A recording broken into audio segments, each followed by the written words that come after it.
Et on sait que tout l'Ancien Testament parle de Jésus, en fait, parle de l'œuvre du Christ.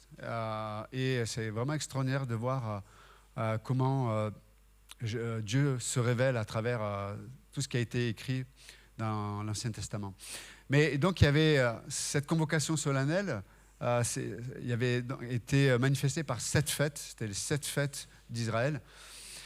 Et ces fêtes étaient introduites par d'abord le sabbat, le repos de Dieu. Donc il y avait le repos de Dieu. Et à la fin de toutes ces fêtes, c'est comme un voyage où Dieu commence par son repos à lui. Et à la fin de ce voyage, c'est tout le peuple qui rentre dans le repos de Dieu.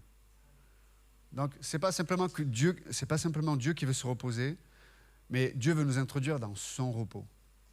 Et on sait que le repos de Dieu, ce n'est pas l'inactivité, mais le repos de Dieu, c'est le fait que Dieu est satisfait de l'œuvre qu'il a accomplie parfaitement. Le repos de Dieu, c'est quand Dieu est satisfait de son œuvre. Et c'est tellement extraordinaire de savoir que le but de Dieu, c'est de nous faire entrer dans ce repos, cette satisfaction intérieure, cette paix. Il y a la satisfaction, il y a la paix, il y a le repos, il y a la plénitude, et l'Écriture en parle, la plénitude de l'Esprit, parce que nous sommes introduits dans le repos de Dieu. Dans Hébreux chapitre 3 et 4, c'est le livre du Nouveau Testament où il y a le plus de références de l'Ancien Testament. L'auteur nous rappelle, il dit, mais entrez dans le repos de Dieu. Entrez dans le repos de Dieu. Entrez dans la satisfaction du fait que Dieu a tout accompli.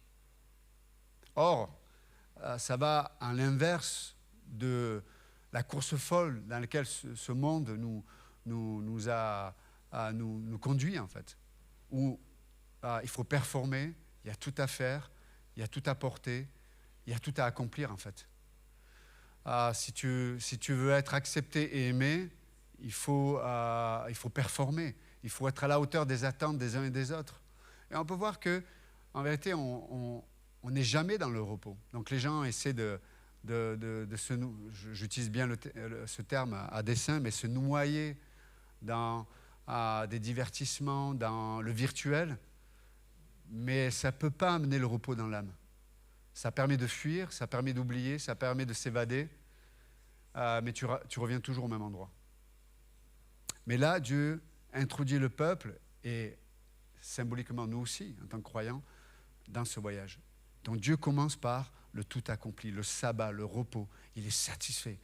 Et là, les 7 fêtes, c'est comme si c'est Dieu qui enlève, la symbolique de ces fêtes, c'est le fait que Dieu résout le problème qui fait que nous, on ne peut pas rentrer dans le repos de Dieu, ou on ne peut pas vivre le repos de Dieu. Et c'est ça, ce voyage, avec ces 7 fêtes. Et la première fête qu'Israël devait célébrer, et c'était des cultes qui étaient en l'honneur de Dieu. Les gens ne venaient pas en se disant bon, tiens, qu'est-ce que Dieu va faire pour moi, ou voilà mon besoin, voilà. Non. Ces fêtes étaient célébrées, focalisées, en fait c'était l'adoration, focalisée sur la personne de Dieu et sur l'œuvre de Dieu. Il y avait une adoration. Et alors que le peuple était occupé à adorer, mais Dieu s'occupait de leurs détails. Dieu s'occupait de leurs besoins. Et des fois, nous on fait le contraire. Avant d'adorer, on attend que Dieu s'occupe de nos besoins, que Dieu s'occupe de nos détails. Alors, gracieusement, Dieu le fait, mais plus on grandit avec Dieu, plus Dieu nous dit, mais adore-moi. Focalise ton regard sur qui je suis. Focalise ton regard sur ce que j'ai déjà accompli. Et là, Dieu a les mains libres pour faire ce qu'il a à faire dans nos vies. C'est extraordinaire. Mais pour revenir aux fêtes, donc la première fête, c'est la Pâque. La fête de la Pâque. Et on sait que la Pâque, c'était cet agneau qui faisait partie de la famille. Il fallait observer chaque détail de cet agneau, voir qu'il n'ait pas de tache, qu'il n'ait pas d'imperfection.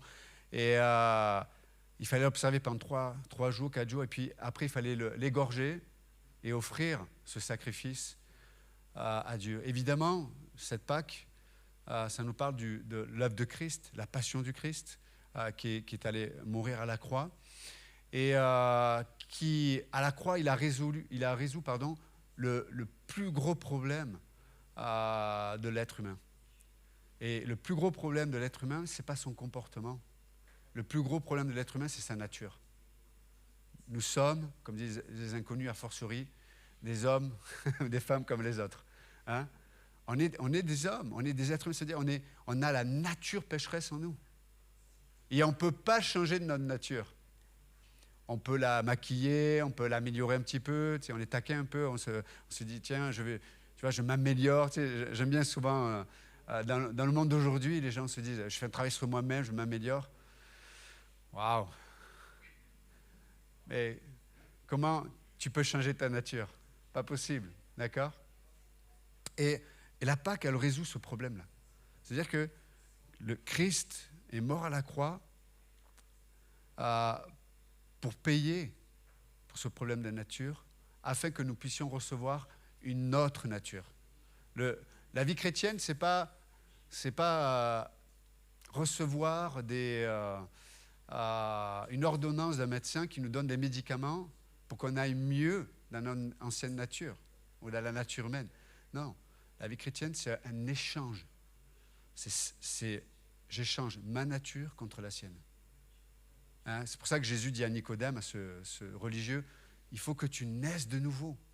Il faut que tu reçoives, tu expérimentes une nouvelle naissance. Et on le voit même dans les spiritualités ou dans d'autres religions, il y a cette symbolique aussi. Mais là, ce n'est pas la même. Ce n'est pas juste une symbolique, c'est une réalité. C'est que le Christ est mort à la croix. À la croix, c'est quoi qui a été crucifié? C'est ma nature. C'est ta nature. C'est extraordinaire. Et bien sûr, les péchés ont été crucifiés aussi. Mais c'est d'abord la nature pécheresse. C'est pour ça Dieu a dû se faire homme.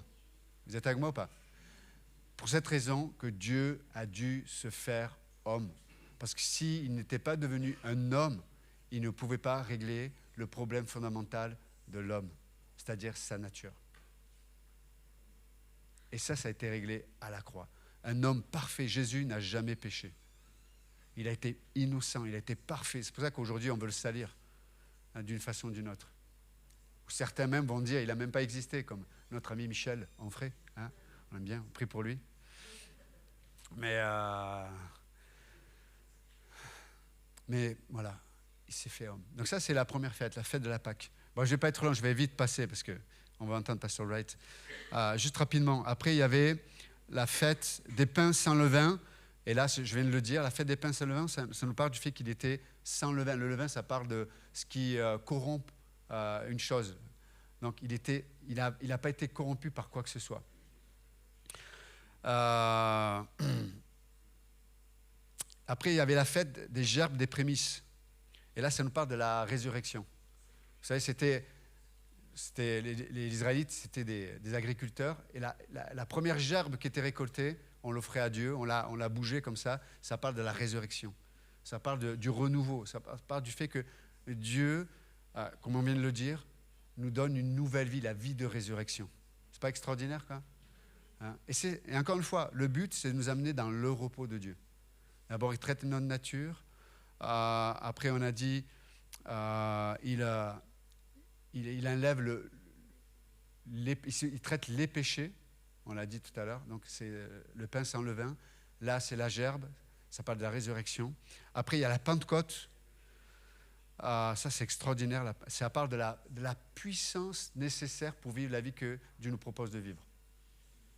Vous imaginez si Dieu nous demandait des choses à vivre, mais on est incapable de les vivre. Ce serait un Dieu méchant, non?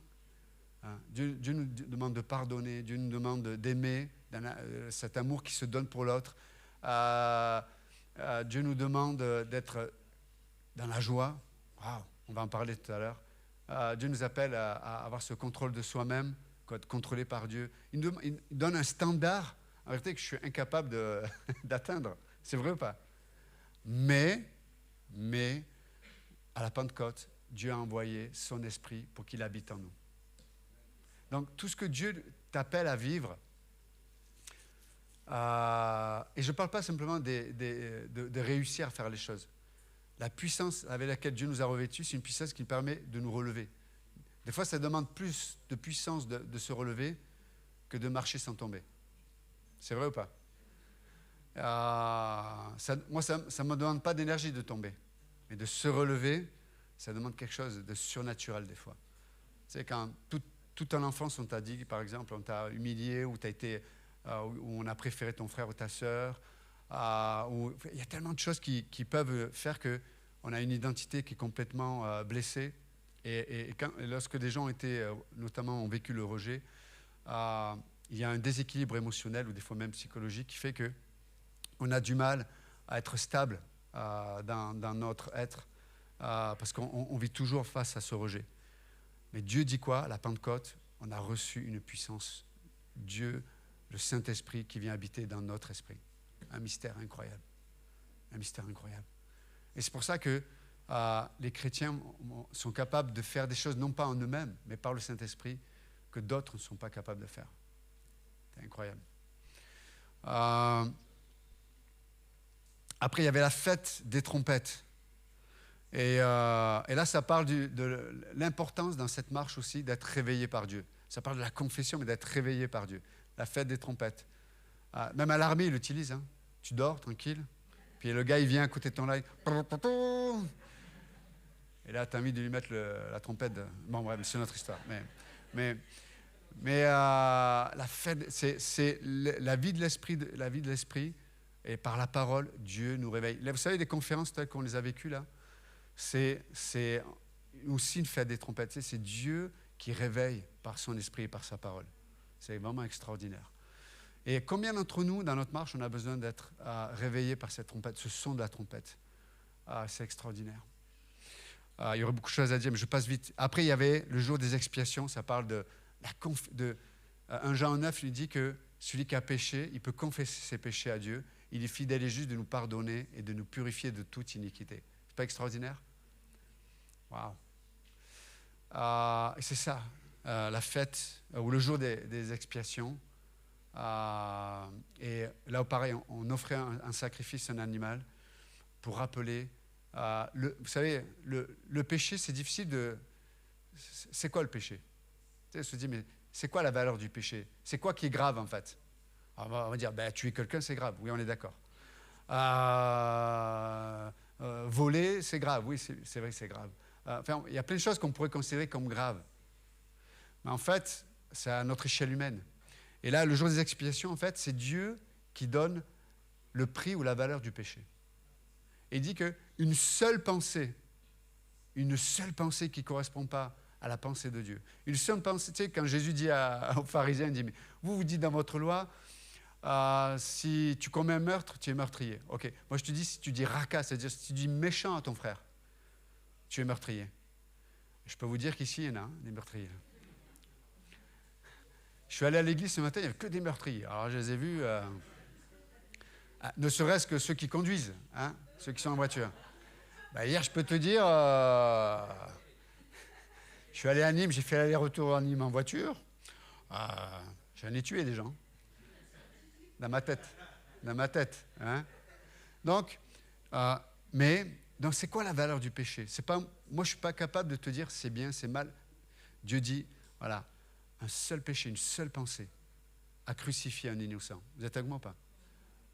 Une seule pensée de haine, de colère, un pardon que je garde, de l'amertume, de la frustration, de la colère, ou des passions complètement débridées.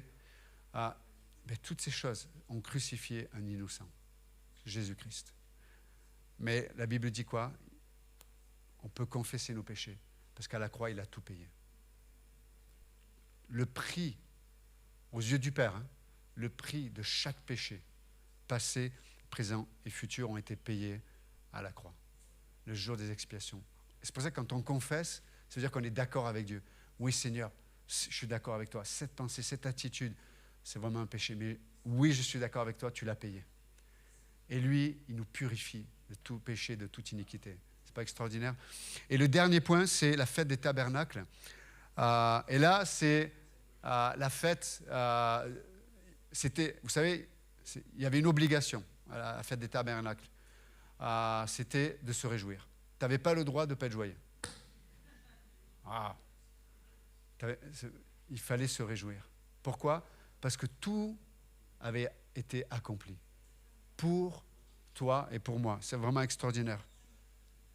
Et la fête des tabernacles, c'est une fête où c'est plus l'heure de servir, c'est plus l'heure de faire des œuvres, c'est plus l'heure de la solitude, c'est plus l'heure pour les peines et les larmes, c'est la fête de la joie.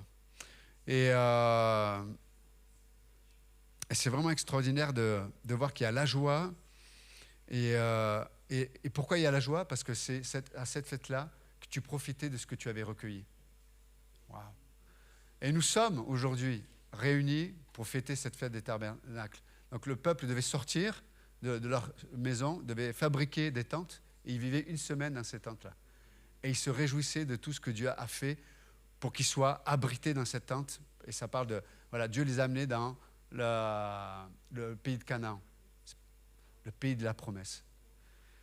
Et c'est pour ça qu'on peut être joyeux. C'est que dès aujourd'hui, pas quand on va mourir, mais dès aujourd'hui, nous savons que Dieu nous a transportés dans le pays de sa promesse. On est passé du royaume des ténèbres au royaume de son Fils bien-aimé. Et on peut se réjouir. Peut-être sur cette terre, il y a des sujets qui ne sont pas des sujets de joie. Quand il y a des divorces, quand il y a des séparations, quand il y a la maladie, quand il y a des incompréhensions, quand il y a des épreuves, des fois, on se demande si on aura la capacité de les porter. Quand il y a des choses qui durent année après année et on se dit ça ne change pas.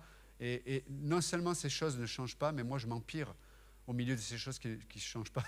Avant, au début, j'avais un peu de patience, là, j'en peux plus. Là. Mais ce n'est pas réjouissant, honnêtement, ce n'est pas réjouissant. Et c'est pour ça que le peuple devait sortir de chez soi. Il devait aller fabriquer une tente, sortir de soi-même et se réjouir pour tout ce que Dieu a fait, tout ce que Dieu a promis. Dieu t'a placé dans le royaume de son Fils bien-aimé. Et il n'y a rien qui peut te séparer de l'amour de Dieu. Il n'y a rien que tu pourrais faire, même si tu arrêtais de servir Dieu, de marcher avec Dieu. Il n'y a rien que tu puisses faire qui pourrait t'empêcher d'être dans sa présence pour l'éternité. C'est pas merveilleux ça? Et c'est pour ça que la fête des tabernacles était une fête extraordinaire parce qu'on profitait de ce qu'on avait cueilli. Et vous savez, je finis avec cette pensée, le repos, c'est d'abord d'accepter de prendre tout ce que Dieu a à nous donner. Il a tellement de choses à nous donner. Tellement de choses à nous donner. Et à la fête des tabernacles, on était reconnaissant de ce qu'on avait cueilli, de ce que Dieu nous avait donné. On a tellement reçu, merci Pastor Wright, on a tellement cueilli durant cette conférence. Et merci beaucoup et on peut se réjouir ce matin de tout ça. Et la finalité, le peuple rentrait dans le repos de Dieu. Dans le repos de Dieu. Le tout accompli de Dieu. Waouh. Que Dieu vous bénisse, merci.